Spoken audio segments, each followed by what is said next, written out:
Tifa চুক্তি সহ যুক্তরাষ্ট্র ও বাংলাদেশের নতুন দুই সরকারের মধ্যে দ্বিপক্ষীয় আলোচনার জন্য দুদিনের সফরে শনিবার ঢাকা আসছেন মার্কিন পররাষ্ট্র দপ্তরের সহকারী সচিব রিচার্ড বাউচার।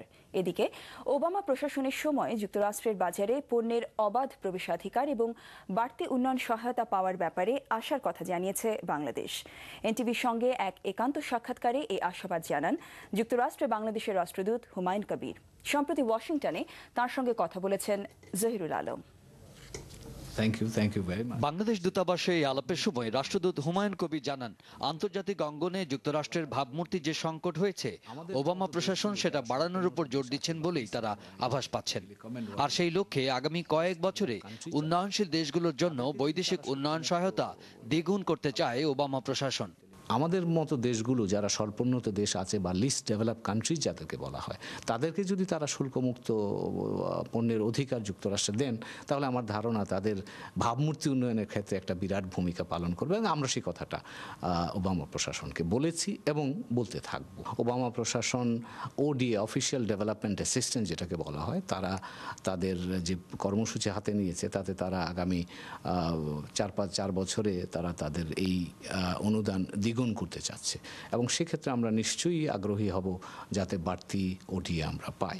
পাশাপাশি মার্কিন কংগ্রেসে ওঠা এনপিডিএ বিল, যার সঙ্গে বাংলাদেশি পণ্যের শুল্কমুক্ত প্রবেশাধিকারের প্রশ্নটি জড়িত, সেটি পাশ করার ব্যাপারে এ মাস থেকেই ওবামা প্রশাসন ও কংগ্রেসের সঙ্গে বাংলাদেশ দিন দরবার শুরু করবে। আমরা ইতিমধ্যেই এই বিলের সাথে সংশ্লিষ্ট যেসব কংগ্রেসম্যানরা আছেন তাদের সাথে আমরা কাজ করছি।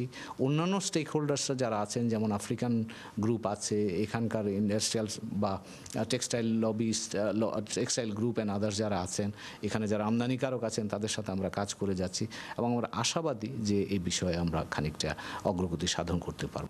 রাষ্ট্রদূত হুমায়ুন কবির জানান, গেল বছরের সেপ্টেম্বর মাসে মার্কিন কংগ্রেসে নেওয়া একটি প্রস্তাবনা অনুসারে বাংলাদেশের প্রতি বাড়তি মনোযোগ দেওয়ার জন্য নতুন মার্কিন প্রেসিডেন্টের প্রতি অনুরোধ রাখা হয়।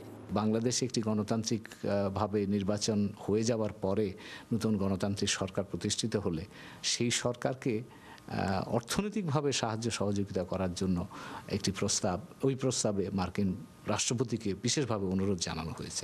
সাক্ষাৎকারে রাষ্ট্রদূত আশা করেন, মার্কিন বাজারে আর্থিক মন্দা সত্ত্বেও বাংলাদেশের গায়ে তার আঁচড় খুব একটা লাগবে না। Zahirul Alam, NTV news,